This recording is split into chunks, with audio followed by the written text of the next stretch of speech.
우리 오늘 함께 보실 하나님의 말씀 우리 먼저 봉독하시도록 하겠습니다. 신약성경 사도행전 17장 우리 오늘은 16절부터 27절까지 말씀 조금 길지만 저와 함께 우리 한 절씩 교독하는 형식으로 함께 봉독하시도록 하겠습니다. 사도행전 17장 16절부터 27절까지 말씀입니다.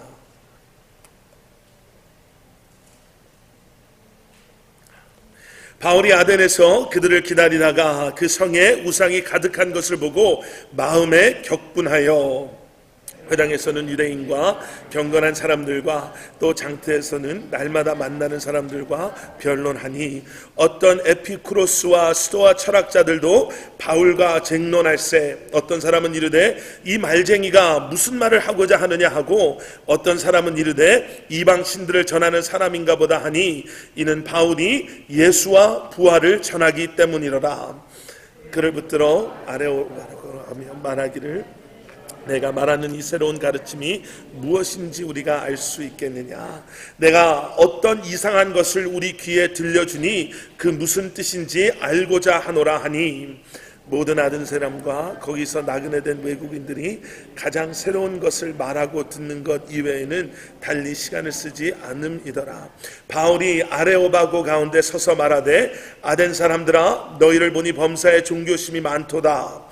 내가 두루 다니며 너희가 위하는 것들을 보다가 알지 못하는 신에게라고 새긴 단도 보았으니 그런즉 너희가 알지 못하고 위하는 그것을 내가 너희에게 알게 하리라.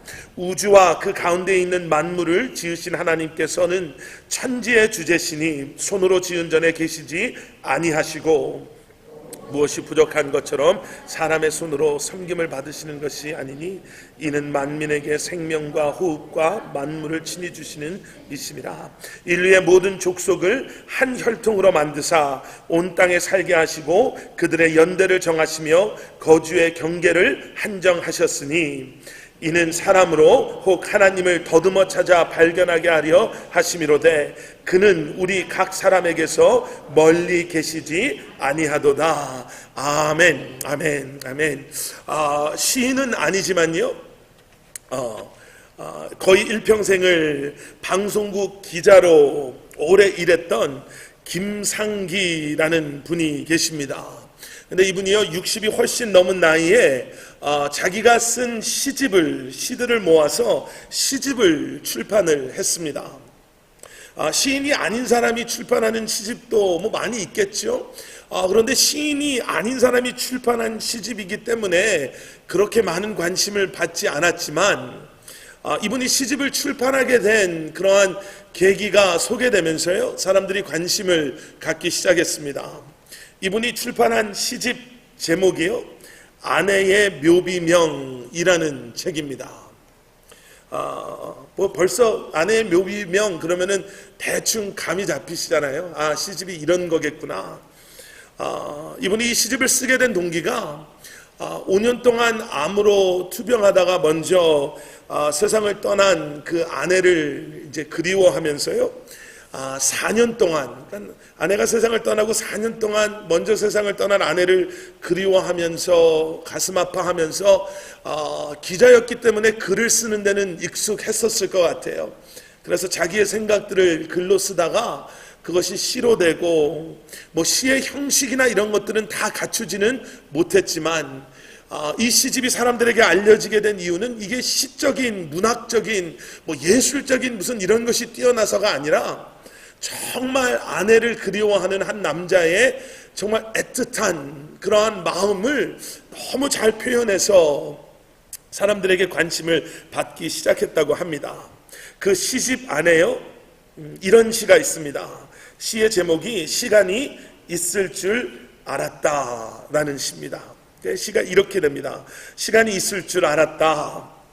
실점을 만회할 시간, 잘못을 돌이킬 수 있는 시간, 시간이 정말 충분할 줄 알았다. 내가 나보다 10년이나 젊고 여자는 남자보다 10년은 더 사니까 내가 얼어 죽을 직장을 그만두고 일 핑계로 잊고 산 가족을 돌아볼 시간이 적어도 1, 20년은 더 주어질 줄 알았다. 나는 보답하고 싶었다. 나에게 잡혀 하늘을 날지 못한 내 젊음과 자식들에게 묶여 꽃 피우지 못한 내 꿈들, 늦게나마 조금이라도 보상해 주고 싶었다. 나는 너에게 일상 숱한 실수를 되풀이하며 살았지만 내 최악의 잘못은 우리 목숨을 단순히 덧셈 뺄셈으로 바보처럼 계산한 일이다. 하루 앞도 모르는 미물 주제에. 그러니까 이게 시의 한 부분이에요. 그러니까 저도 뭐 시에 대해서 모르기 때문에 시에는 무슨 뭐 이렇게 돌림되는 그 라임이 있어야 되고 뭐 이런 구절들이 뭐 그런 뭐 시적인 요소들이 있다고 하는데 뭐 그게 있는지 없는지는 전 모르겠어요. 그런데 다른 것보다도 5년 동안 아파하는 아내 옆에서 후회하던 남편의 마음, 또 먼저 아내를 하늘나라에 보내고 정말 그리워하고 안타까워하고 후회하는 남편의 마음은 어느 정도 느낄 수는 있을 것 같습니다. 이 시를 보면서 그런 생각이 들었어요. 그 그리움이 어디서 올까? 그러한 후회와 안타까움이 어디서 올까? 그런데 그런 생각이 문득 들었습니다. 내게 가장 가까이 있어야 되는 사람이 가장 멀리 있다고 느껴질 때 그때가 제일 그립고 아쉽고 안타까운 것 같아요. 내 옆에 있어야 될 우리 아이들이 멀리 학교에, 대학교에 아니면은 직장을 잡아서 이제는 가정을 꾸리고 멀리 떠나 있으면 참 부모님 마음이 정말 그립고 아쉬운 부분들도 있잖아요. 속이 후련할 수도 있겠지만 그런 마음이 있잖아요. 내 옆에 있어야 되는, 나랑 가장 가까이 있어야 되는 사람이 나랑 가장 먼 곳에 있다라고 생각이 될 때 느껴지는 그러한 그리움과 아쉬움과 안타까움이요.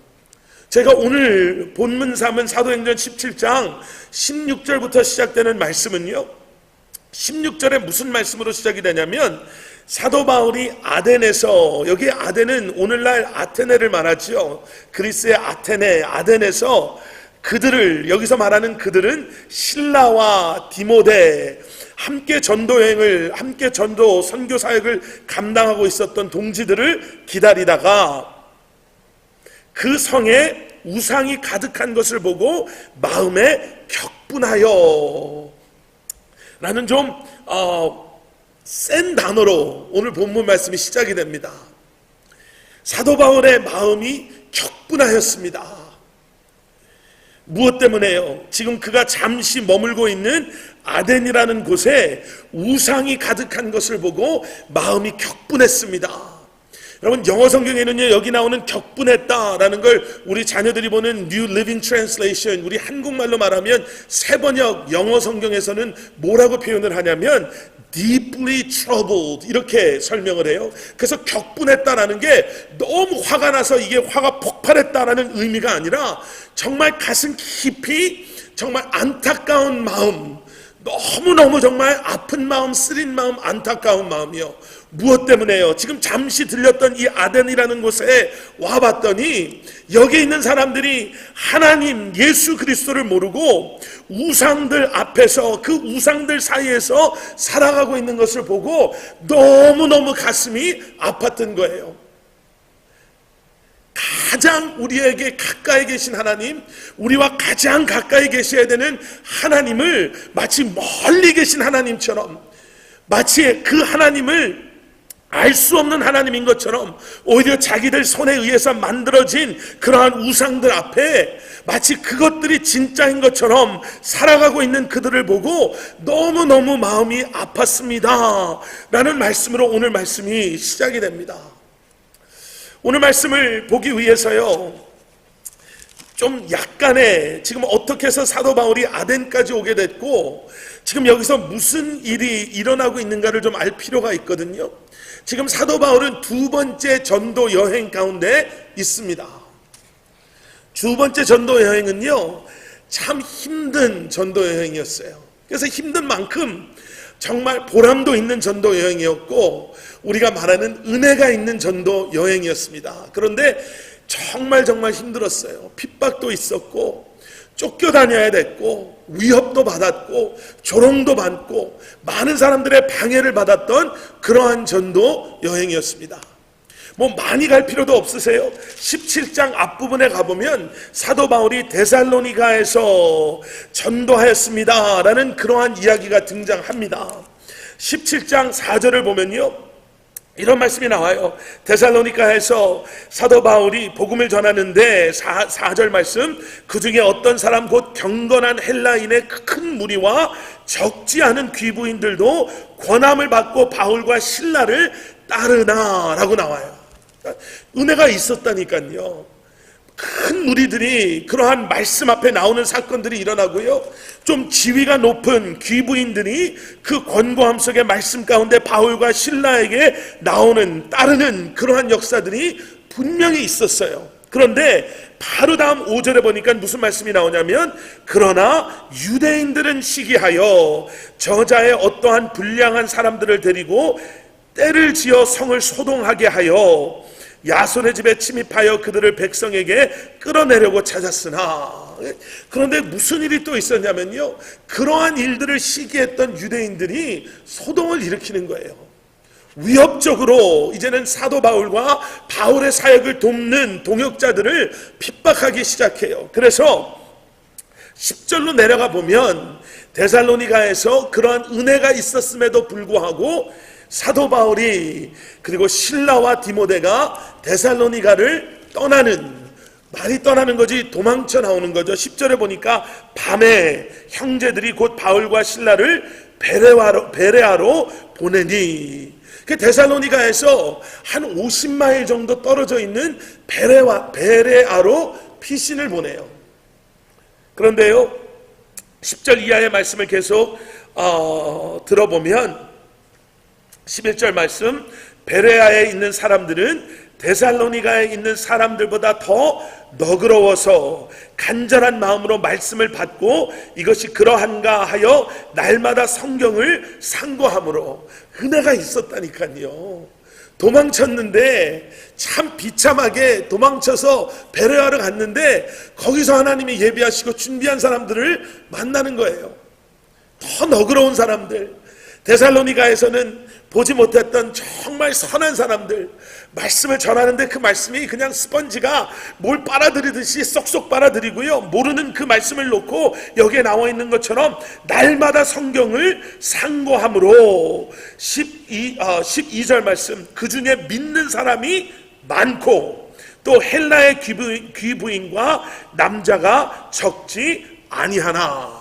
이 하나로 이렇게 끝나면 뒤가 이제 좀 불안해지기 시작하는데, 이제 여기까지만 보면 데살로니가보다는 조금 업그레이드 된 거예요. 데살로니가에서는 귀부인만 있었는데 이제 귀부인과 남자들도, 그렇죠. 그리고 여기 믿는 사람이 많이 나왔습니다 라는 복음에 반응하고 믿는 사람들의 숫자가 늘어나는 거예요. 그런데 아니하나로 끝났으니까 또 뒤에를 읽어봐야 되잖아요. 13절에 뭐라고 나오냐면요, 데살로니가에 있는 유대인들은 바울이 하나님의 말씀을 베레아에서도 전하는 줄을 알고 거기도 가서 무리를 움직여 소동하게 하거늘. 그냥 자기 동네에 있으면 되는데요, 50마일 떨어진 베레아에서 일어나는 일 때문에 또 거기까지 쫓아오는 거예요. 똑같이 소동을 일으켜요. 하나님의 말씀이 지금 정말 그 지역을 변화시키는 것을 이렇게 집요하게 쫓아다니면서 방해해요. 그래서 오늘 보신 말씀 아덴, 지금 이 아덴은요 200마일 떨어진 데예요. 베레아까지 와서 쫓아와서 소동을 부리며 위협을 하는 그 사람들 때문에 이제는 바울이 실라와 그리고 디모데와 함께 움직이지 못하고요, 급하게 200마일이나 떨어져 있는 아덴으로 피하게 돼서 오늘 보신 말씀은 지금 아덴에서 일어나는 일입니다. 자, 여기까지만 설명을 드리고요, 이런 생각을 한번 해봤으면 좋겠어요. 여러분, 우리가 영적으로 지칠 때가 있어요. 뭐 영적으로 지친다기보다도 우리가 전도, 말씀을 나누는 것, 복음을 전하는 데 있어서 참 복음을 전하는 게 쉽지가 않아요. 복음을 방해하고 복음이 선포되어지는 것을 방해하는 요소들이 얼마나 많은지 몰라요. 분명히 복음을 전하면 은혜가 있거든요. 잃어버린 영혼들이 돌아오는 역사들이 일어나거든요. 여러분, 제가 지난 2주 전부터 11월 19일 이제 전도 축제를 놓고 함께 기도하면서요, 그런 마음이 자꾸 드는 거예요. 쉽지 않죠. 저희 여기 딱 보면 다 빤하잖아요.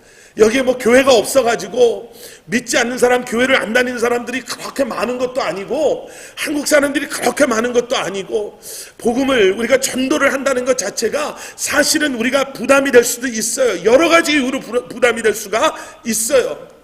어쩌면 여기 계신 분들 가운데서는 전도를 하려고 그렇게 노력을 했는데 돌아온 것이라고는 정말 소란스러움 밖에 없는 것, 지금 여기에 나오는 사도 바울이 경험했던, 하나님이 일하시는데 그 안에서 오히려 더 큰 어려움이 있는 거예요.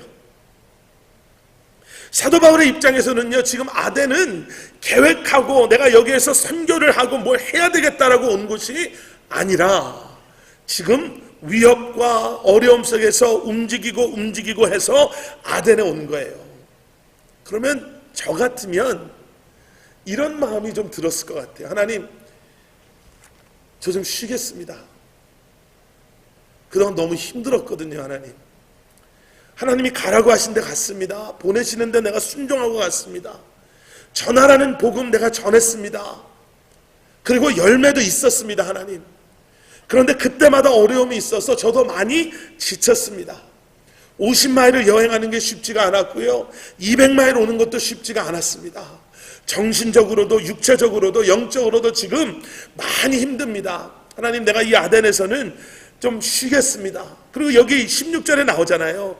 아덴에서 그들을 기다리다가, 아까 말씀드린 실라와 디모데를 기다리는 거예요. 이건 충분히 그럴 수 있지 않을까요? 하나님, 그들이 올 때까지만 내가 좀 기다리겠습니다. 오면 다시 한번 우리가 전략을 짜고 작전을 짜고 함께 기도 모임 하면서 하나님이 가라고 하시는 대로 가겠습니다라고 충분히 이야기할 수 있었을 것 같은데, 여러분, 그런 마음도 있지는 않았을까라고 저는 생각해 봐요.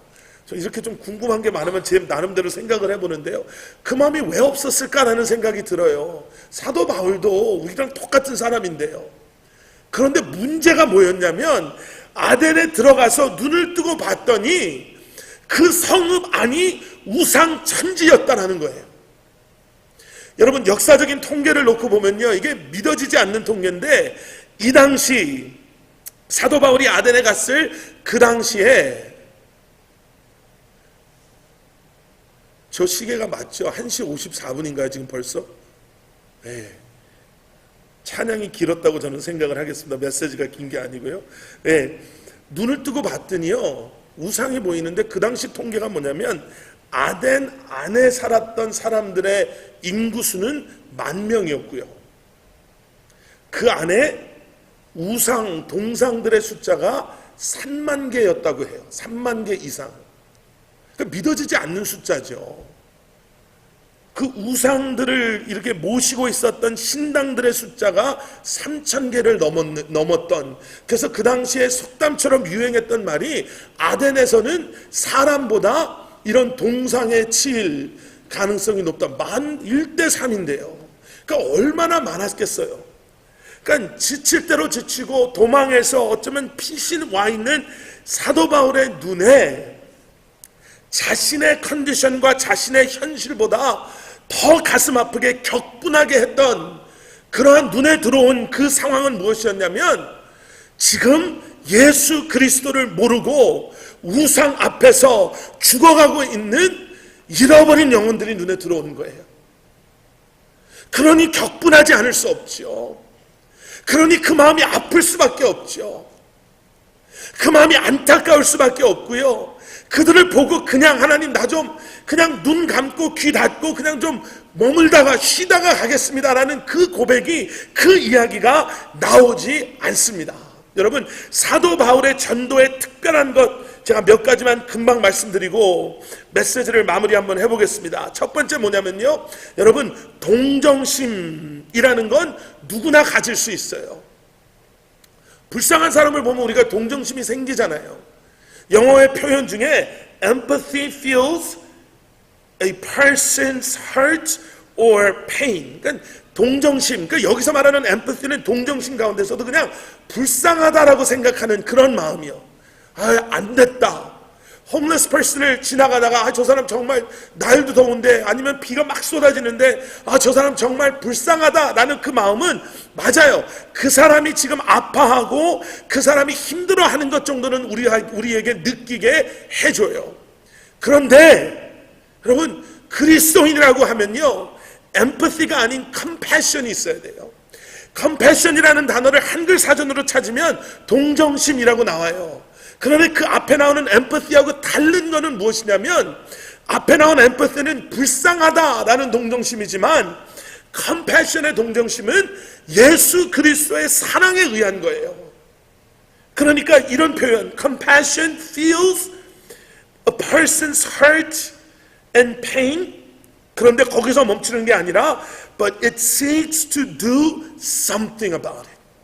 그러니까 컴패션은 이 사람 참 안 됐다 해서 끝나는 게 아니라 이 사람을 위해서 내가 지금 무엇을 해줄 수 있을까까지 나가는 거예요. 여러분, 우리가 품어야 되는 마음은요, 불쌍하다, 안 됐다, 정말 저 사람 어떡하다 저렇게 됐을까가 아니라, 내가 이 사람의 모든 문제는 해결해 줄 수 없지만 내가 과연 예수 그리스도의 사랑으로 이 사람에게 해줄 수 있는 게 무엇인가라는 거죠. 저희가 지난주하고도 계속해서 우리가 세상을 향해 들어가야 됩니다.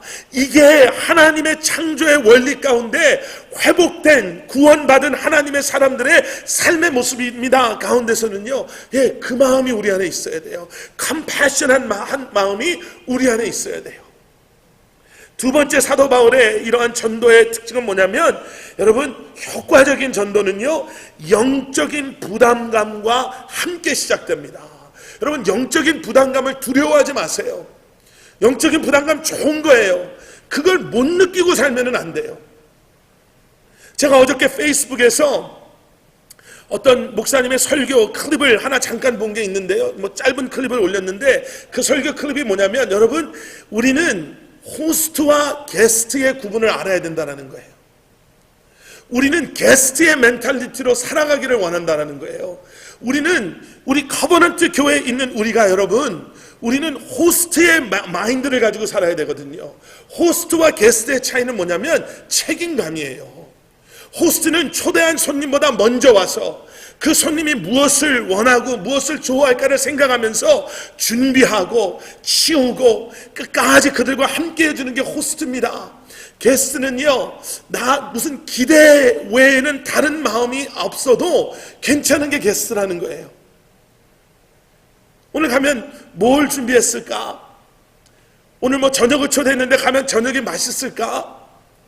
내 입맛에 맞을까? 가면은 거기다 어디서 주차하지? 이런 생각들. 여러분, 영적인 부담감 없이 신앙생활 하는 것처럼 손님 되는 신앙생활이 없어요. 영적인 부담감은 그냥 우리한테 그냥 신앙생활하기 힘들게 만들려고 하나님께서 메어주는 그런 무게가 아니라, 영적인 부담감은 어떤 거냐면요, 하나님의 부르심의 책임감을 느끼고, 그리고 하나님께서 내게 맡겨주신 사명과 소명을 내가 주인의식을 가지고 붙잡는 데서 나오는 것이 영적인 부담감이에요. 그냥 힘들다라고 느끼는 게 영적인 부담감이 아니라, 이거를 위해서 나를 불러주셨고, 이거를 위해서 나에게 이런 달란트를 주셨고, 이 일을 위해서 우리 커버넌트 교회를, 이 일을 위해서 우리 지체들을 이 공동체 안에 불러주셨구나. 이러한 우리의 인식과 깨달음이, 그리고 그 안에서 우리가 붙잡는 책임감과 주인의식이, 여러분, 우리를 복음을 전하는 삶을 살게 하는 줄 믿습니다. 자, 마지막 세 번째는요, 오늘 보신 말씀 17절에 나오는 말씀이에요.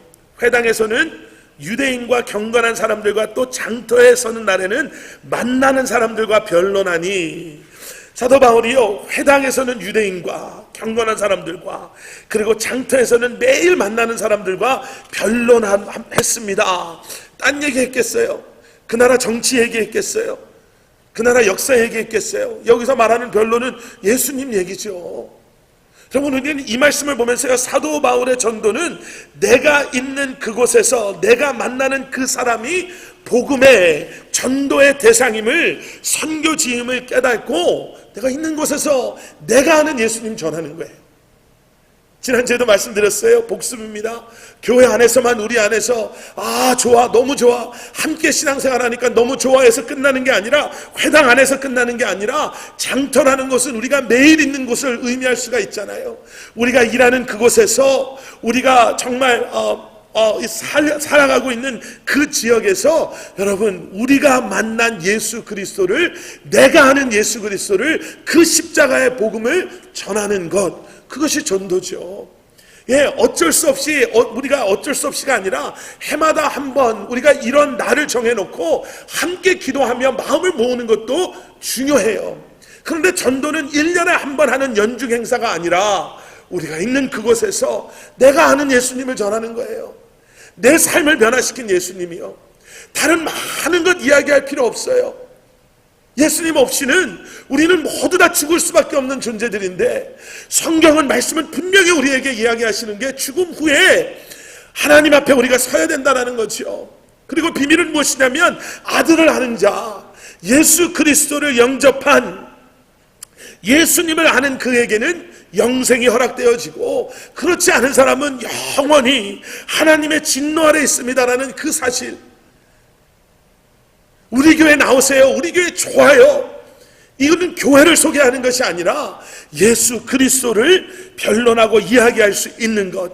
그래서 18절 말씀에 내려가 보면요, 에피쿠로스와 스토아 철학자들이 바울을 조롱하죠. 도대체 이 말쟁이가 무슨 말 하느냐라고 이야기했을 때 18절 마지막 부분에 무슨 이야기가 나오냐면, 그런 이야기를 한 이유는 바울이 두 가지를 전해요. 예수와 부활을 전하기 때문이다. 여러분, 복음은요, 예수와 부활이에요. 전도는 예수님 전하는 거고요, 부활을 선포하는 거예요. 전도는 우리 교회 알리는 게 아니고요, 전도는 커버넌트 교회가 좋습니다, 전도는 커버넌트 교회가 이 지역에서 제일 좋은 교회입니다 라고 말하는 게 아니라, 전도는 우리도 예전에 교회 다니다가 실망하셨죠? 우리도 똑같이 연약해요. 우리 교회 다니는 사람들이 다 그렇죠. 우리가 완벽하지 않죠. 하지만 예수 그리스도를 전하고 부활을 선포하면서 우리는 그럼에도 불구하고 우리의 연약함 속에서도 우리와 함께 하시는 예수 그리스도를 닮아가려고 무단히 노력합니다. 그 예수님을 아는 자에게 영생이 허락되어집니다라고 우리가 고백할 수 있어야 됩니다. 자, 말씀을 마칠게요. 오늘 보신 말씀, 그 안에는요, 그 당시 지식인이라고 모든 것을 알고 있다라고 말하는 아덴의 사람들에게 사도 바울이 하나님이 누구신지, 예수님이 누구신지를 말해주고요, 27절에 이렇게 얘기해요. 그는 우리 각 사람에게서 멀리 계시지 아니합니다. 여러분, 오늘 받은 목장 교재에는요, 제가 일부러 메시지 성경 번역을 넣어놨어요. 화요 예배 때, 이제 수요 예배 때 제가 메시지 성경 많이 말씀드렸잖아요. 근데 그 메시지 성경에는 이 긴 말을 어떻게 쉽게 번역을 해놨냐면, 하나님은 우리랑 숨바꼭질 하지 않습니다. 우리가 찾으려고 하는데 숨어 계시지 않습니다. 그리고 멀리 계시지 않고 가까이 계십니다, 이렇게 얘기해요. 가까이 계신 하나님을 모르면 어떻게 해요? 가까이 계셔야 되는 하나님을 멀리하고 살면 어떻게 해요? 여러분, 17장의 마지막 32절, 33절, 34절의 말씀은 이러한 사도 바울의 복음의 선포함에 반응하는 사람들의 세 가지 유형이 등장합니다. 32절, 그들이 죽은 자의 부활을 듣고, 예수님과 부활에 대해서 듣고요, 첫째는 어떤 사람은 조롱도 하고. 여러분, 조롱을 기대하세요. 전도하실 때 조롱하는 사람도 분명히 있을 거예요. 요즘 세상에 그런 거 믿는 사람이 누가 있어? 죽은 사람이 살아났다라는 게 말이 돼? 어떤 사람은 조롱했대요. 32절 그 뒤에는 어떤 사람은 이 일에 대하여 내 말을 다시 듣겠다 하니, 아마 이런 반응이 제일 많을 거예요. 그래도 나중에, 요즘에는 너무 그래서 나중에 한번 생각해 볼게요. 그래요, 초대해줘서 고마운데 나중에 갈게요, 내가 다시 한번 생각해 볼게요, 이런 사람들 많잖아요. 그런데요, 34절에 뭐라고 나오냐면, 몇 사람이 그를 가까이하여 믿으니 그 중에는 아레오바고 관리 디오누시오와 다말이라 하는 여자와 또 다른 사람들도 있었더라. 여러분, 데살로니가와 베레아를 놓고 보면요, 이 아덴에서의 우리가 말하는 턴아웃은 정말 보잘것없어요. 그 앞에는 수많은 무리들이, 많은 사람들이 그렇게 나오는데 여기는 몇 사람이 하고 이름을 거론할 정도로 많지 않은 사람들이 믿음으로 반응해요. 그런데 여러분,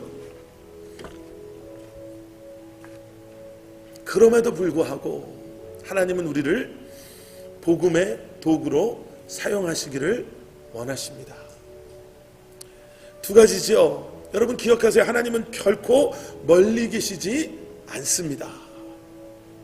그리고 멀리 계시지 않은 하나님을 이제는 우리를 통해서 우리가 가는 곳, 우리가 만나는 사람들에게 나누며 전하며 선포하는 삶을 살게 하시기를, 그 삶을 우리로 하여금 살기를 원하시는 줄 믿습니다. 이번 이 한 주간도 여러분들을 통해서 예수님 그리고 부활, 이 복음이 이 땅에 선포되어지는 한 주간이 되기를 주님의 이름으로 간절히 축원합니다.